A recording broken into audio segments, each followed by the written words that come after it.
for joining us on another episode of SPARC'ing a Conversation, a podcast produced by the Sponsored Programs Administration and Research Compliance Office, hosted by Preston Miller. Today we talk with Klaus Bartschat, an Ellis and Nelle Levitt Distinguished Emeritus Professor of Physics. Klaus will discuss his decades worth of experience with the National Science Foundation and how he found so much success within his research field. So could you please introduce yourself and tell us a little bit about what you do here at Drake University? Yeah, sure. My name is Klaus Bartschat. I have been at Drake permanently since 1988 and currently hold a Levitt professorships in physics. So until May of this year, I did the typical job of a professor at Drake, so teaching, research, and service. However, I just retired from teaching, committee service, etc. And so now I'm actually enjoying a transitional sabbatical. And I'm going to use that to essentially do full-time research from now on. That's essentially it. Fabulous. And I guess thinking about this research that you're transitioning into, could you describe to us a little bit about the project and what it's about? So we are interested in electron and photon. Well, photons are light collisions with neutral atoms and to some extent also ions where one or a few electrons have been removed from the neutral atom. Some of our work also involves negative ions where there's an extra electron. The interesting one is sort of our photons are not the usual light that you can see. Mm-hmm. But rather very strong infrared or extreme ultraviolet laser sources which produce very short and often extremely high intensity pulses. And so while such light can sometimes be made by tabletop sources, in most cases it requires huge facilities such as so-called synchrotrons or free electron lasers. These are extremely expensive machines that cost many $millions. For example, the latest X-ray free electron laser that I worked with in Hamburg in Germany was financed mostly by the European Union because Germany alone didn't have enough money, and it had a price tag of about $500 million. Wow! So these are the sort of the general topics that we are interested in. And what really inspired you to pursue this area of interest? Well, electron collisions are a rather mature field since they have been fundamental in the development of what we call quantum mechanics, which is the current sort of theory of physics for the past century. So there's little new physics, as the grant agencies like to call it, to be discovered, but there are many, many applications in astrophysics, planetary physics, plasma physics, energy research, where the modelers need data for ever more complex systems. So I worked in this field since I was a graduate student. That's a long time ago. And we happen to be one of the groups that is considered to be able to provide the high quality data that our colleagues in other universities, national labs, industry needs to model, for example, the way energy is transported in a hot plasma and how the radiation that comes out indicates what exactly is in there or what is in a star, how hot it may be, and things like that. So a couple of years ago, one of my colleagues from the Naval Research Lab in Washington, D.C. said to me, now you're finally doing something useful. On the other hand, the photon collisions are a rapidly growing field of atomic, molecular, and optical physics. So basically, that's where the money is, right? Because of that, we are certainly not the only people working on these topics. There have been several recent Nobel Prizes in this area, including the one last year in 2023. So it's a good field to be in, provided your work is respected and appreciated by your colleagues. Right? We have many ongoing collaborations with experimentalists all over the world, and I'm still glad for my brief 8 months career in experimental physics. That was in 1981, but I learned how experimentalists think. And what challenges they face that theoreticians like me normally know little about. like a leak in your vacuum chamber, problems with your detector efficiency, or an almost permanently broken laser systems. Lasers are typically broken. So whenever they work, you better use them. So, Ellis. And I guess your most recent award, am I correct? It was from the National Science Foundation. yes. And the funding from this most recent award, what are you planning on using this funding towards? What are your main objectives? Yeah, the grant basically, it's a little over $100,000 a year, so it pays my essentially the biggest item is my postdoc salary, as well as some salary for myself. So given that my last paycheck from Drake will be coming at the end of this month, I can certainly use that. The NSF allows principal investigators to charge 2 months sort of prorated of the regular 9-month salary as a regular faculty member to work on the project. Mm-hmm. So usually it's for concentrated work during the summer. So as a result, I've never taught summer school. But now we plan to spread it out over the full year, since I'm obviously responsible for the project at all times. Mm-hmm. Then there's a significant budget for travel. I mean, obviously, we need to go to conferences to present our results, right? Sometimes we face publication charges. We need computer equipment, other supplies. And I also have some funds to have visitors, which are also important for exchange of information. And I guess from this funding, what do you see as potential impacts that your research will have on your field? Yeah, as I said, the electron collision data are widely used in various applications for plasma physics, astrophysics, and so on. Right? The short pulse laser topic is still in the beginning. I mean, believe it or not, the experimentalists are having a very hard time to handle their machines. And so theorists like us can actually help them to figure out what these pulses might really look like, when it comes down to what is the peak intensity, what is the frequency composition, how do they build up and how do they die down, right? And calculations can be done faster and cheaper than experiment. I mean, we need supercomputers, which of course are not free, but they are still cheaper than $500 million, right? So even though we as theorists are not perfect, we can explore sort of the parameter space and tell experimentalists where we think that they should look, right? So ultimately, when we better understand how Mother Nature reacts to such extreme conditions, there is a lot of hope that this can be used in imaging, all the way into medicine and so-called quantum control, where you can steer electrons to do what Mother Nature would not do by herself, right? So it could affect, for example, chemical reactions. You may be able to make new materials with design properties and even new drugs. I mean, there's a lot of hope in this, right? Mm-hmm.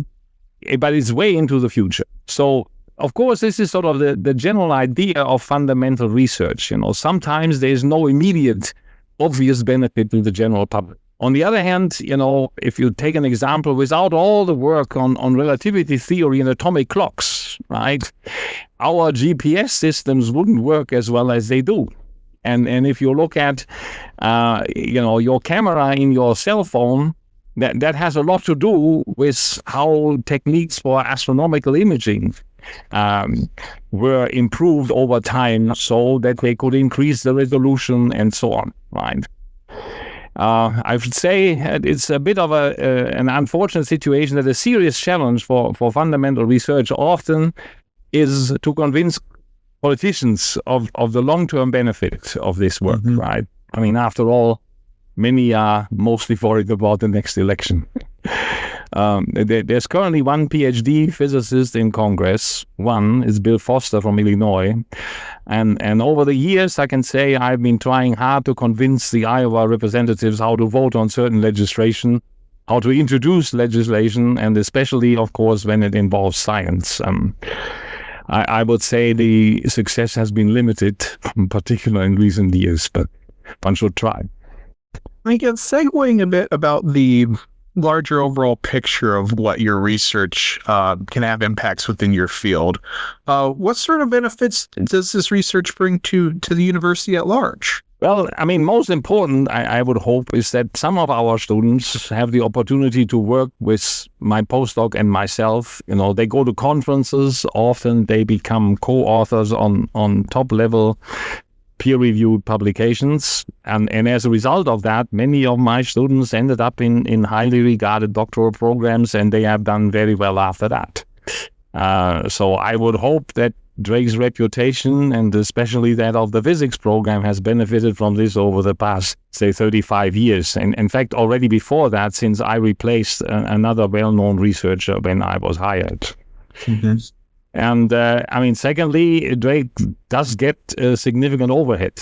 I mean, there's a reason for it, of course, since there are extra costs, right? Such as office space for my postdocs and visitors.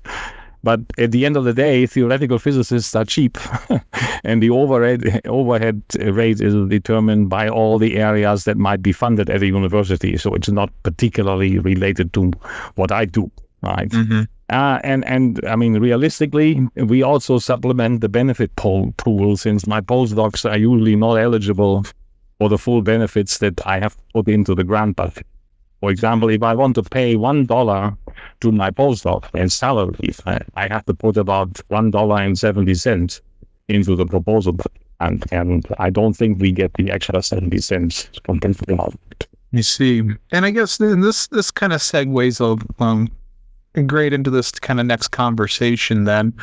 And knowing that you are a well-seasoned grant writer, what are the particular challenges that you face, during a grant application process? Well, as you said, I've done this for a while.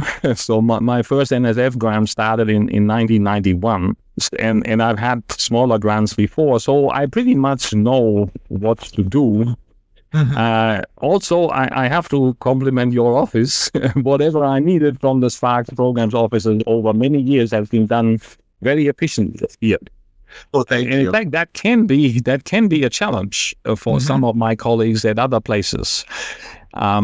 So fortunately, not for me at Drake. So to be honest, I haven't faced that many problems that prevented me from doing it. Alrighty. And then thinking about receiving grants, this most recent grant that we've just been discussing, how does receiving this grant influence your future research goals?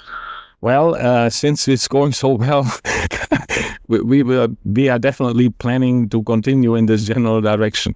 Mm-hmm. And so as a typical physics problem, I always say, fortunately, we can be pretty sure, due to the complexity of the problem, that we will never solve it completely.